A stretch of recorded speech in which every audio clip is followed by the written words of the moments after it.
ready to go. On the Fan, New York Sports Radio. Mike's on, Mike's on. He'll get you the sports any way that he can. It's Mike Francesa on the Fan. Sports Radio 66 and 101.9 FM, WFAN. All right, we come to you on this Friday, July 24th, as we follow the afternoon along with the Mets. Baseball is back, and we just got the first little swing of the season from Cespedes as he finally did something to earn some of that money over the last couple of years. Went big fly here to take a 1-0 lead. It's been a frustrating game for the Mets, typically a typical Met game. You know, DeGrom is utterly brilliant. Can't get any support. The Braves flashed the defense. Inciarte brought back a 2-run home run that Davis hit, made a great catch, also made a nice running catch in the last inning off McNeil. But, you know, DeGrom was great. Lugo's been good for 2 innings. Bottom of the 7th, Cespedes hits a home run. Mets haven't done much with the bats today. Really haven't done a whole lot. McNeil's hit the ball hard a couple of times. But Cespedes gets them on the board. And now what you're going to see here is exactly what you wondered about all year and all the time with the Mets. What's going to happen with the back of that bullpen? Because DeGrom gave you what he always gives you, 5 overpowering innings, 1 broken bat hit. That's it. Again, no run support, which is shameful. Davis tried. He did hit one that looked like it was long enough to go out over the center field fence, but Inciarte, you know, is a great outfielder, made another one of those catches at the wall, which he makes all the time. So Lugo does give up a double, gets out of the inning in his second of 2 innings, and now Betances is warming up to pitch the 8th. You know you're going to see Diaz in the 9th if Betances gets through the 8th. They have a 1-0 lead against a team they're going to battle all season. It's going to come down to this game after game. The Mets have power in their lineup. Alonso hasn't looked great today. All right, he hasn't looked great so far. This you want to call it spring or summer, whatever it is. It's early. All right, Cespedes, he brings that game-breaking ability to the lineup. That's what you want to see him be able to do. One swing, change games. He did. He gives them the lead now. And now, after Lugo gives you the 2 good innings, and Lugo is just a gem, I would prefer him as a starter. The Mets have no intention of making him a starter. He's got to get that through his head. I hope he has, for his sake. It's a costly move for him versus what he would bring, because I think he would be a number 2 starter on a team. I think he's that good. I think you could stretch him out and make him that kind of pitcher. But that's not the plan. And now we're going to see exactly what the Mets need to have a chance to be a playoff team this year, and that is use their power, which they have throughout that lineup. McNeil's good enough to win a batting title. You have Conforto, who can be a 30-home run guy on a regular year, so to call it whatever you want this year. You know, let's call them 30-home run guys, and you can say what it would come down to in 60 games. But you have now Cespedes back. You have a guy who hit 50 home runs last year. You have Davis, who's got, obviously, a lot of power. So they got plenty of guys. When you have a lineup that has Cano batting 6th, Davis batting 7th, Ramos batting 8th, and Rosario batting 9th, that's a heck of a lineup. So they got plenty of punch in the lineup. They're not a good defensive team. You can see how much better the Braves are, especially in the outfield. How much better are the Braves have saved runs with their gloves today. The Mets, a pass ball almost doomed them there. And you know how dangerous Ramos is behind the plate. Braves defense is superb, no question about it. Now we'll see what the Mets do as they go to the 8th with the bullpen. We're not getting Betances first. So you're going to get the depth of the bullpen, but you know you're going to see Diaz in this game if it stays 1-0. And this is chapter 1 in what will be an important saga this year. Can Diaz turn it around? Can he be what he was in Seattle 2 years ago, or is he going to be the nightmare he was last year? I have no faith in him.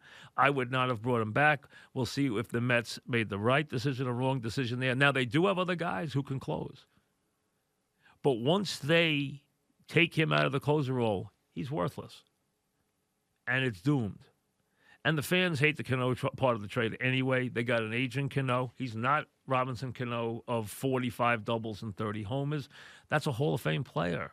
Those years are gone. But he's still, listen, last year in 390 at-bats, the guy had 40-something extra base hits. Second half of the year, he had a 930, 940 OPS. He looked good. He looked terrible early, except for the first game of the season. I think there's still some life in the Cano's bat. I don't think he's going to embarrass you ever with the glove or the bat. I think he's fine now. No longer is he a middle of the lineup hitter. Hit him bat him 6th or 7th. Who cares? Play him 5 days a week. That's fine. But the key to the deal is what you're going to get out of the closer. And he's going to get his chance probably right here if they can hold the lead in the 8th and set him up now that they got the brilliant performance, which they did from DeGrom. Again, DeGrom was, you know how great he's been in the afternoon his whole life. You know how many of these games you've seen where you just shake your head, hey, how come you guys cannot score a rotten run for DeGrom ever? I mean, it is unbelievable how many games we've seen like this. I mean, he was utterly untouchable today.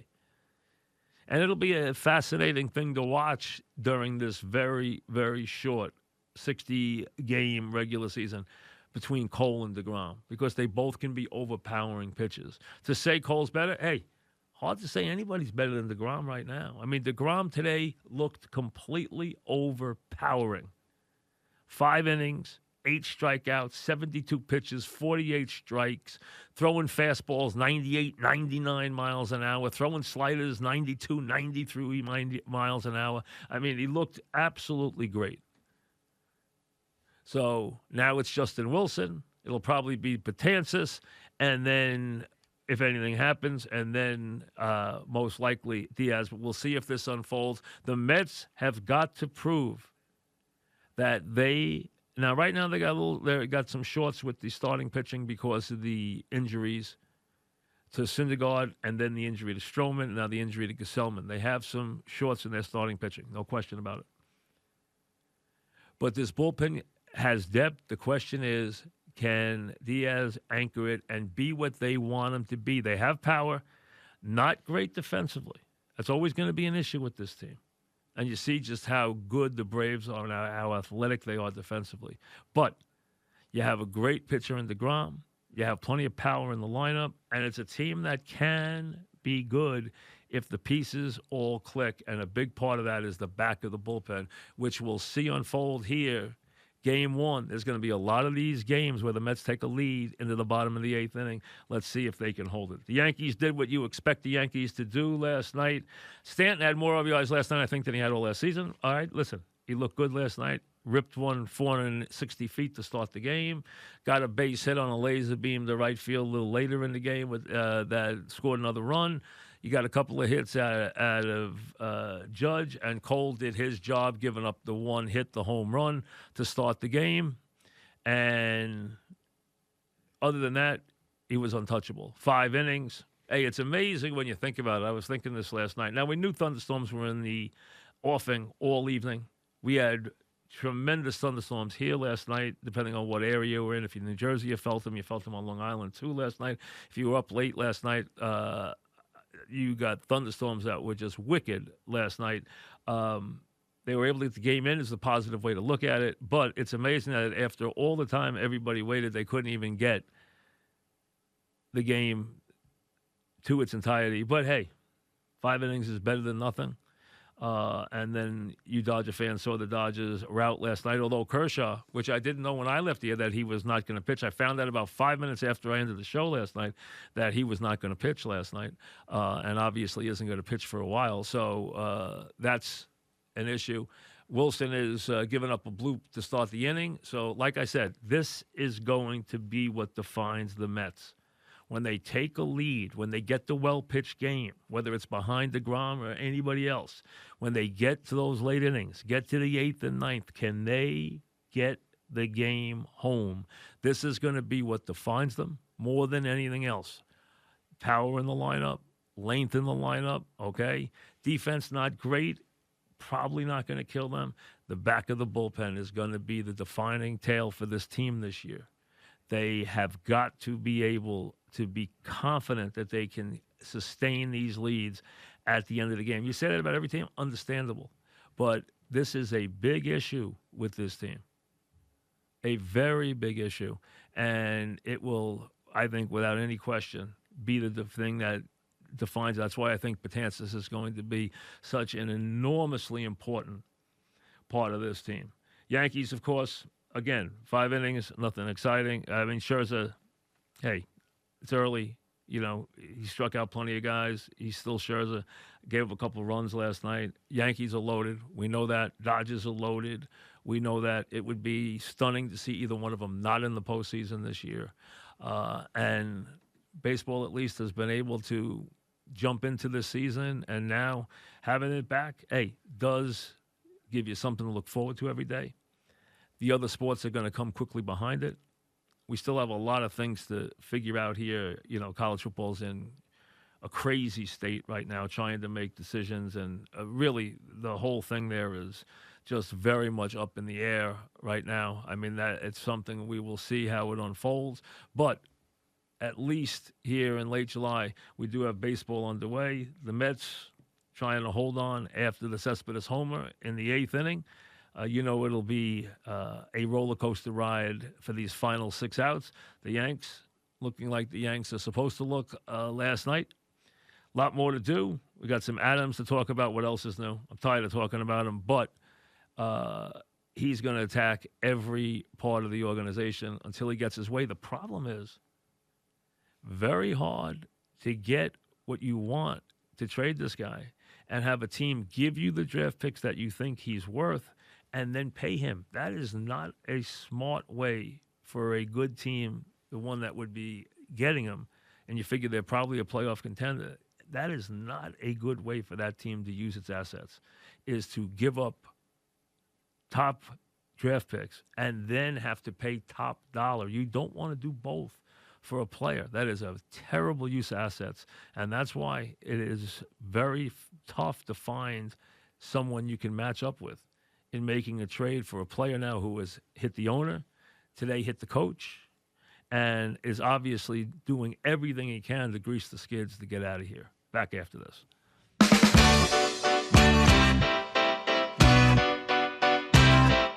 In his first game, the Mets manager, in his debut here, in his baptism under fire, has put himself in a tricky spot because he's left Wilson in the pitch to Acuna with a runner on second base and 2 out with a base open, and he got away with it. Acuna hit .389 against lefties last year. That would have been a very tough one there. He got away with it, obviously not wanting to bring Betances in when guys on base.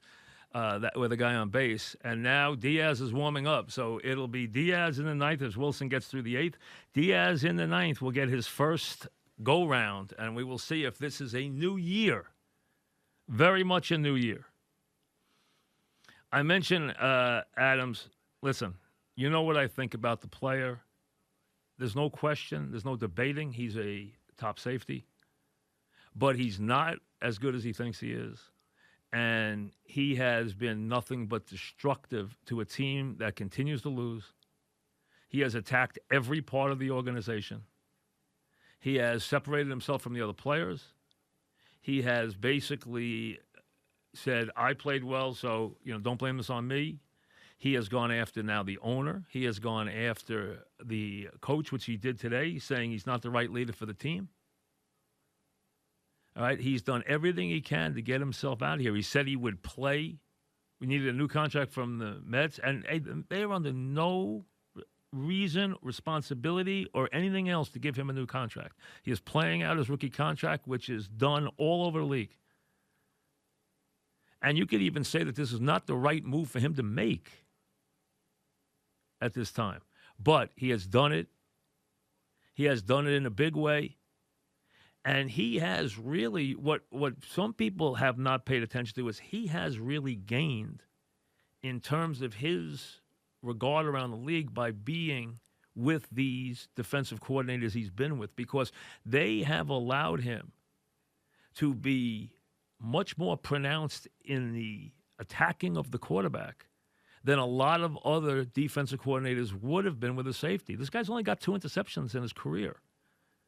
Coverage is not the strongest part of his game.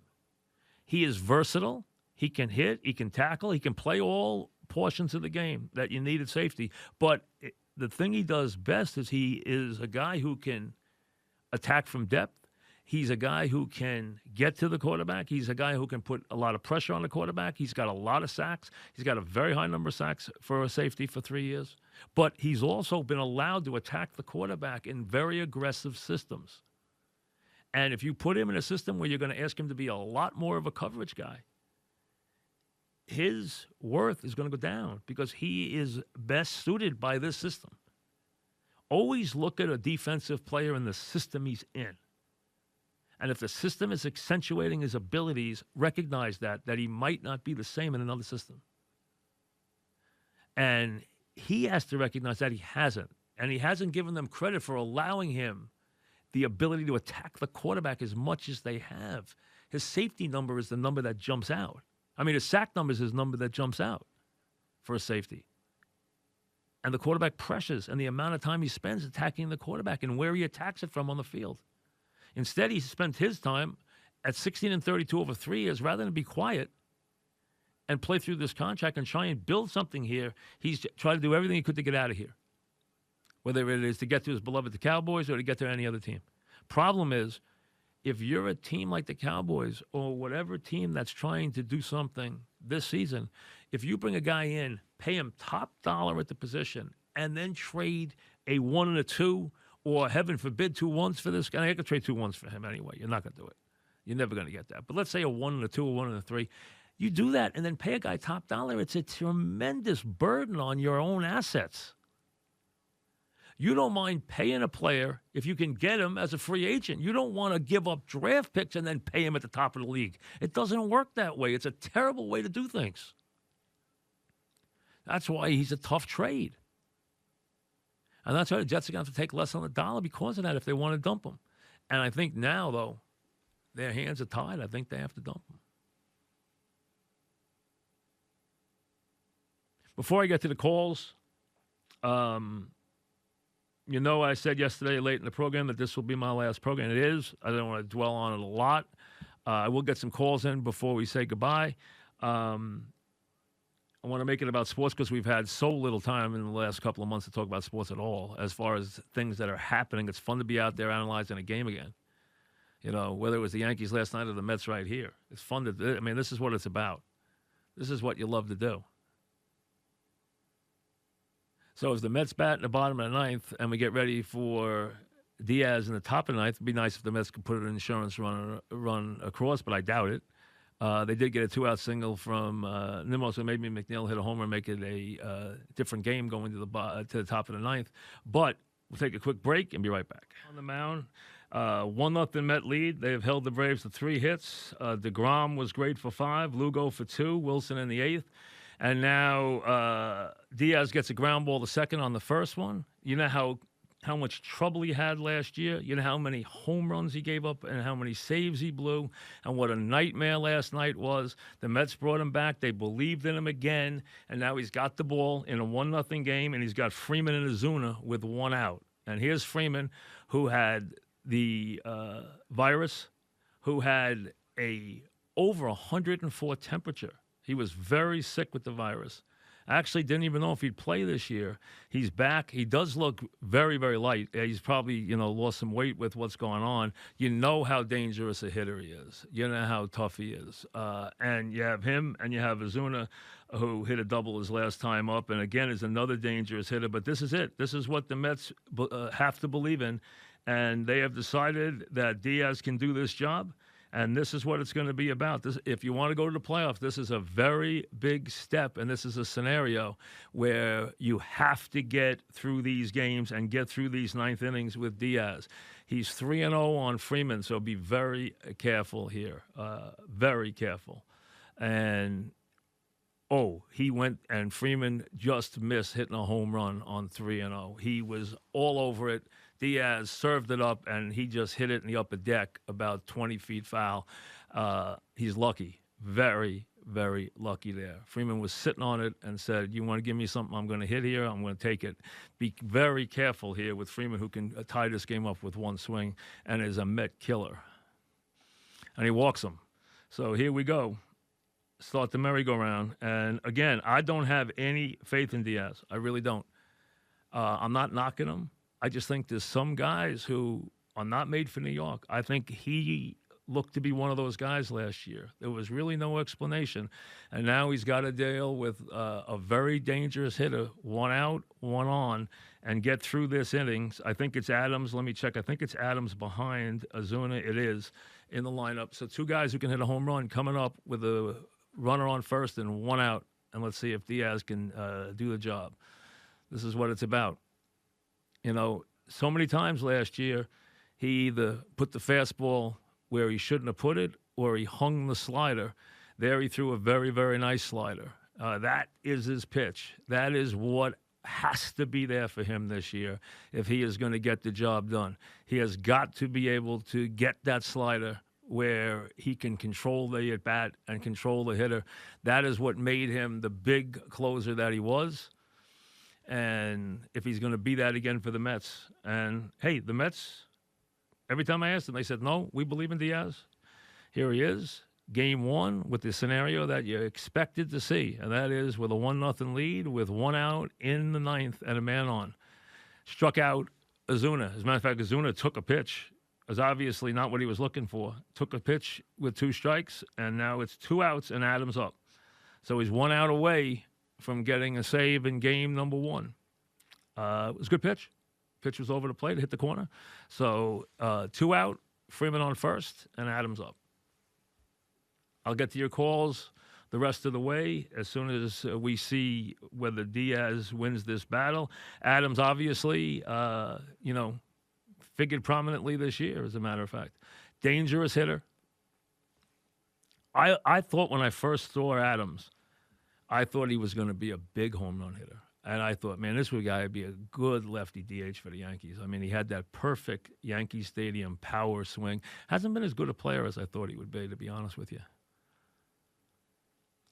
Bombs one. I mean, way out in front, but bombs one into the upper deck down the right field line. Foul. So way out in front. Way, way out in front. All right. And again, 1-0. DeGrom was great. Cespedes has hit the home run. So all the things you thought about, DeGrom being DeGrom, Cespedes coming back and hitting a home run, and now Diaz doing his job. We'll see if he does. He's down to Adams down to 1 strike. He's got a 1-2 count on Adams with 2 out in the ninth, with the Mets looking to win their opener. We know the Mets and what they've done on opening day. We know how successful they've been and their amazing record on opening day.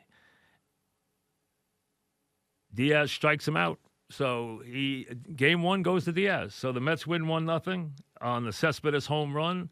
DeGrom went 5, Lugo went 2, Wilson, and then Diaz, with all smiles, gets the save. So the Mets get a W on opening day. And so far, the baseball season in New York is exactly what you hoped it would be. DeGrom pitched well, Cole pitched well, Stanton hit a home run, Cespedes hit a home run. So you guys have nothing to complain about right now, right? We'll see. Matt, Manhattan, what's up, Matt? Yeah, I was sad to hear the news yesterday, so I'm happy I was able to get through today to say goodbye and congratulations. Well, thank you, Matt. Hopefully there's at least one more of these to go before it's all said and done. I doubt it very much. But listen, they've been very nice about this, and it's a very different time. It's a good time, I think. They wanted me to wait till sports came back, and I did. So I think it's a good time. I really do. Okay, baseball comment and question. Yeah, go ahead. The comment is, as a big Yankees fan, I was very sorry to see Betances go. I actually think that he has a chance to become the best reliever that the Mets franchise has ever had, if they'll give him that chance and if he's healthy. And my question is, with relation to COVID, I know they have all kinds of contingency plans, but I've been hearing recently that some states might roll back to like a stay-at-home order. If they can't play in their stadiums anymore, do you know if baseball has contingency plans for moving teams around? Don't know that yet. Again, if they had a place like California wiped out, where they right, well, that's who's talking about it. Yeah, something like that, where you're going to now, I would think that they would make them go into the Arizona spring training camps and play there. Maybe play some series on the road and make them the home team, which is what they talked about doing in Toronto before they finally settled in Buffalo, making them the home team even when they're on the road. Remember, you don't have fans in the building, so home away, yes, people are built more to their home team stadium, less so than in the past, but you don't have fans in the stadium, so the home field advantage should not be as big. Although, again, people are tailored to their ballpark a little bit. Although, let's be honest, the Yankees, if anything, have a enormous amount of right-handed power, where, historically they've had an incredible amount of left-handed power. So just to show you how different and how times change. Joe and Nutley, what's up, Joe? Hey, Mike, how are you? Good, what's happening? I just want to say I've been following you since day one. I'm going to miss you very much. You are the sports radio with Babe Ruth is the baseball. Well, that's so very complimentary. Thank you. And one thing that I've always lived for every October, I'm 46, so I've never seen a game at the old stadium before it was renovated. And every year in October, you always seem to talk about the 64 World Series and Game 3 and Mantl's homer. And you always seem, the way you describe it, you bring that to life for me, and no one's ever done that. So I really appreciate that. Well, thank you. And I did get a chance, luckily, to see that stadium, and I'm sure a lot of people listening did see it before it changed. I didn't see Ebbets Field. I would have liked to. I saw the Polo Grounds before they tore it down. The Mets played there. But the old Yankee Stadium really was, it needed refurbishing, but it was a heck of a place. It really was. And then also, yes. just one more quick question. Yes. Do you think if the Yanks win this year, if it will be even more well-earned, because the competition is really going to be a lot tougher, because instead of having like 18 games against the Orioles, you're going to have those extra 8 games, you're going to be playing the Nationals, the Braves, the Mets. It's going to be a lot tougher, Listen, and there's another playoff round. To me, the playoffs are legitimate.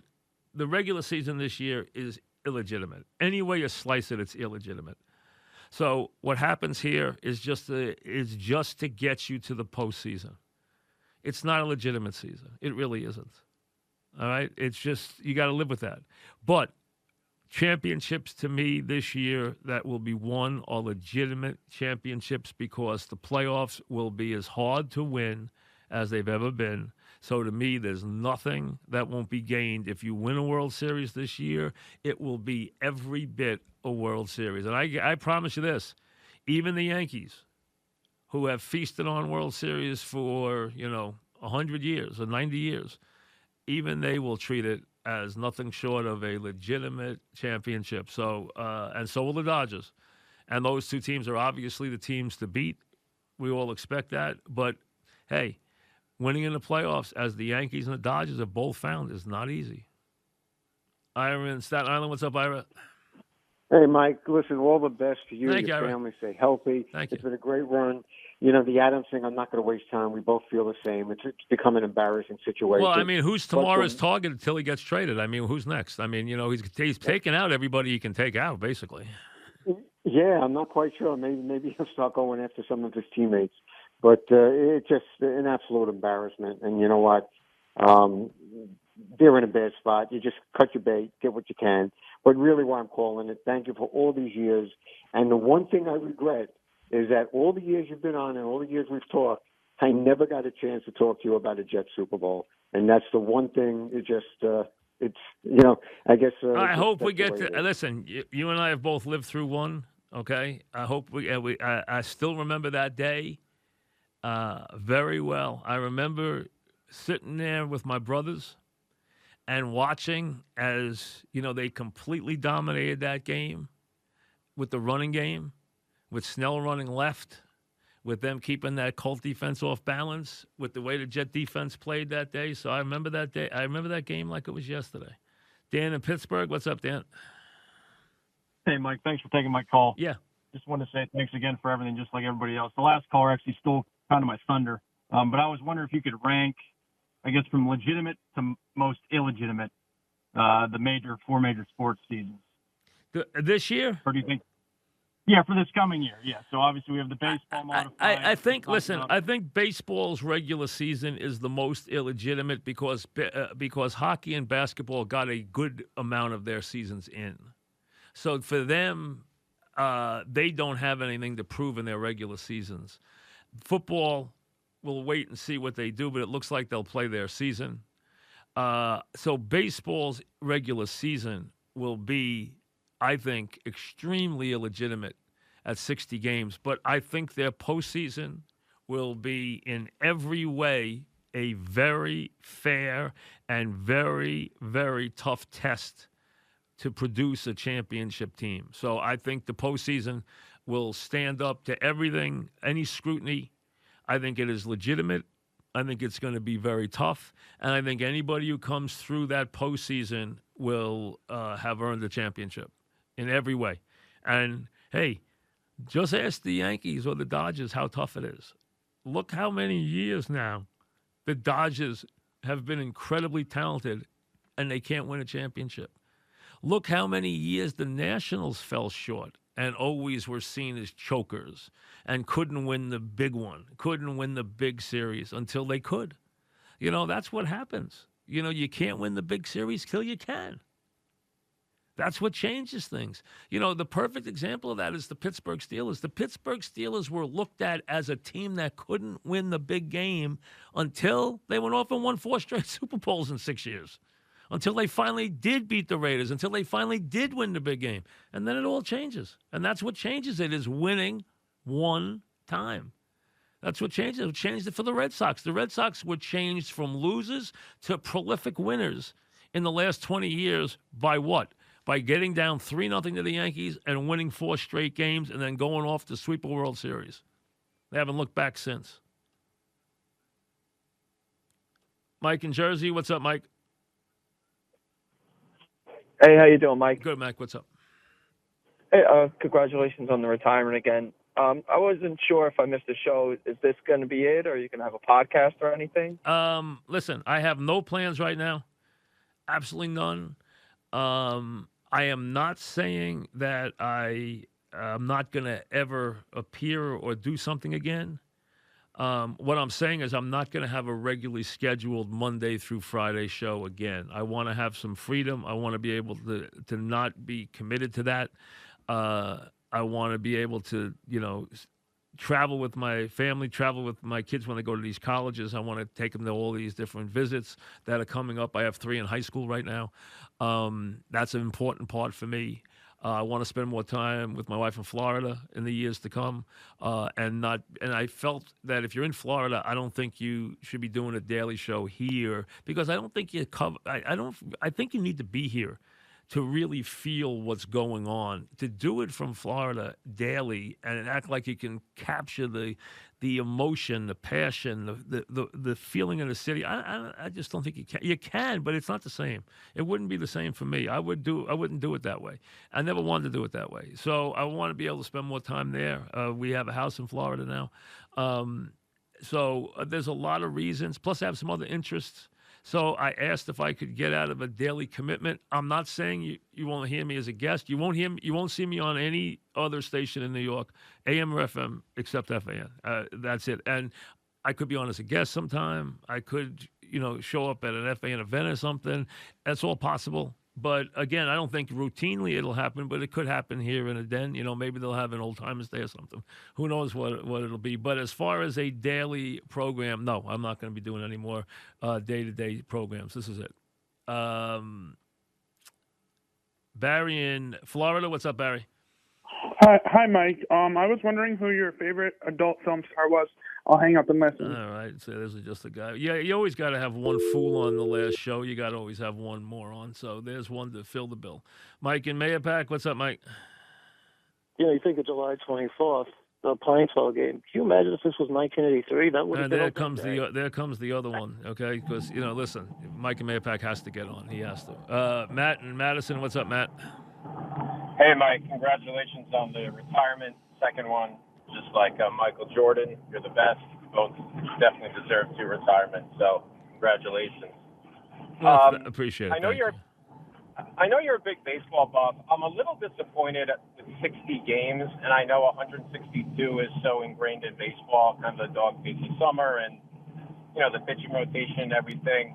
And I was curious if they could have given any consideration to playing, let's say, 6 triple headers a week for 9 weeks and give the players off 1 day a week, and they could have got the season in 9 weeks, actually, if you do the math, and you could maintain the integrity of the 162-game season.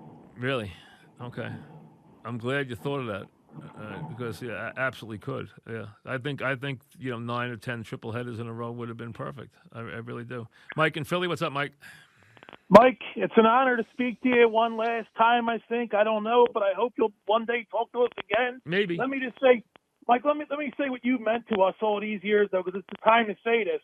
From the bottom of my heart, as a kid growing up in Philadelphia, now an adult in Philadelphia, I picked you, Mike. You were my guy. I would come to turn on the TV for Mike. I wanted to see you. I wanted to talk to you. I had the honor to meet you. I got a picture with you. I show it to everybody. A buddy of mine's a weatherman in Florida, and we talk about you all the time. I broke the news to him. I was so heartbroken last night because this is it, Mike. So where are we going to be able to hear you? During the football season? I'm not sure, Mike, and I thank you for being there all these years. I have no plans right now. I have nothing planned. I'm not retiring. Like I said, I don't want to have a daily schedule anymore. I don't want to be locked into being anywhere every day. But I expect to do some stuff. I will wait and see, if there's a couple. I have already received a couple offers, so I'll sort through them. Like I said, I'm not going to do anything that's daily anymore at this stage, but I will do some things here and there. I'm not sure exactly what. I've dabbled with the idea of doing a book. I've had a couple of offers to do one. I don't really consider myself someone. I think I would use a writer to write it. I would just organize it and let someone else write it because I just don't think I am talented enough to write a really good book, and I'd want it to be a really good book. So I think I'd pick an author that is, a very established author that could write it, but come up with some themes. I've actually put some stuff together that we've looked at with some editors, and they've liked that, that really looks at the last 30 years in sports from a different angle. I've toyed with that, but I don't know if I'll ever do it. Maybe not. I'm not sure. So I really, like I said, I don't have any plans. I've had the same. Basically, for 33 years, I've done the same thing. For most of those years until the last couple, for 30 of them, I was in the same place 5 days a week for, 5.5 hours every day. We had the longest show in the country. We did when it was Mike and the Mad Dog. We did when it was me. Dog and I put together almost 20 years. It was 19 and a half years we were together. Now I've been together. Now it's since we've split up, we've put almost 13 years apart, which is almost as long as we were together. We were together 19 and a half years.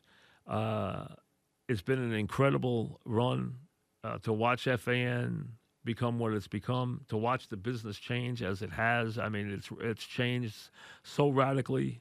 It's going to change radically some more, because the technology continues to change so quickly.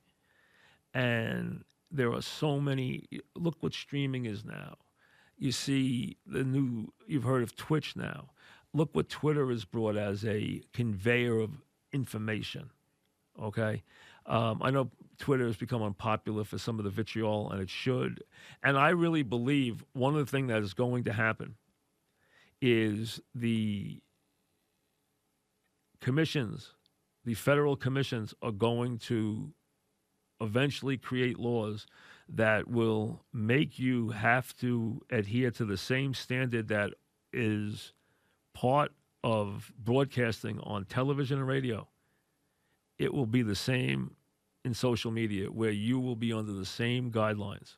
You will be under licensing the same way. You will have a commission that can fine people, that can take people off the air. So I think the days of being able to just say whatever you want without any repercussions on social media will come to an end, because social media is going to become the standard. It's going to become the biggest part of our culture in terms of media. And when that happens, it will be legislated.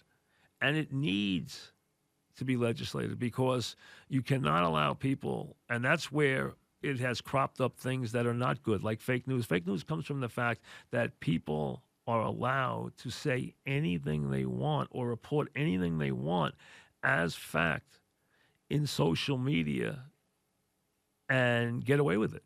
That has to stop. And some of the nastiness and some of the vitriol has to stop. And it will. It will take years for that to happen, but it will happen. And you see how much, look what streaming, the inroad streaming has made. Look at how big podcasting hasn't been incredibly successful from a revenue standpoint, but in terms of popularity and what it's offered to people a chance to get their voices out there, it has been enormous. There are so many podcasts in this country. It's amazing. I mean, it's just incredible. See, I said to the kids that come up now as broadcasters, when I've talked to them in colleges or in different functions, it's easier now to get a job than it was when we broke in or when I broke in. When I broke in, there weren't that many places where you could work.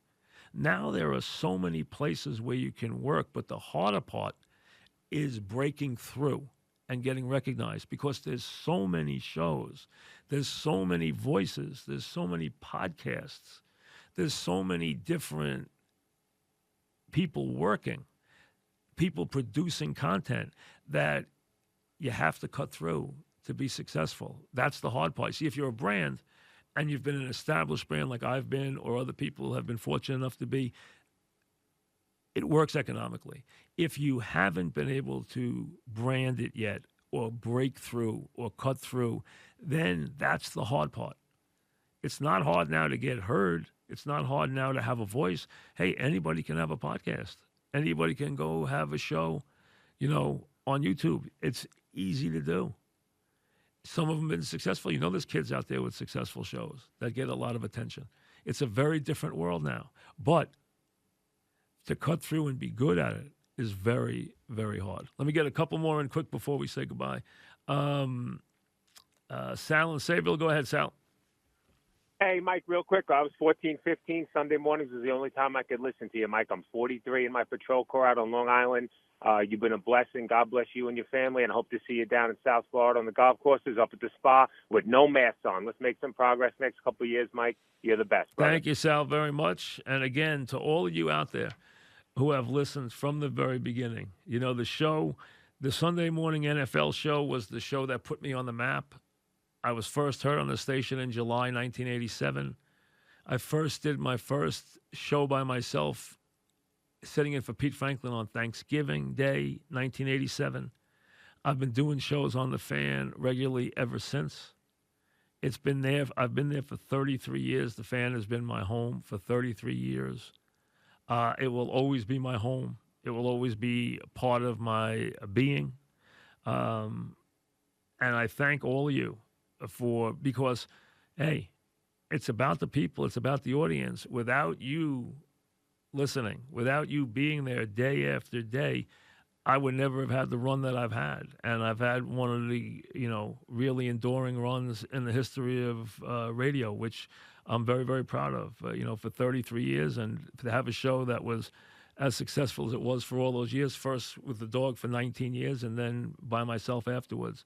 So I thank you for that. And, you guys have been great. You really have. I wish you all very well.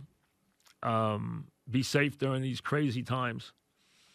And it's not goodbye, Again, you'll hear from me again somewhere, sometime. But until we meet again, be safe. And again, thank you very much for all these years and all these memories. And again, without you, it never would have happened. So I thank all of you very, very much. And I'll see you along the way. So again, thank you. And enjoy this crazy year as best you can. It's good to have baseball back. And again, be safe.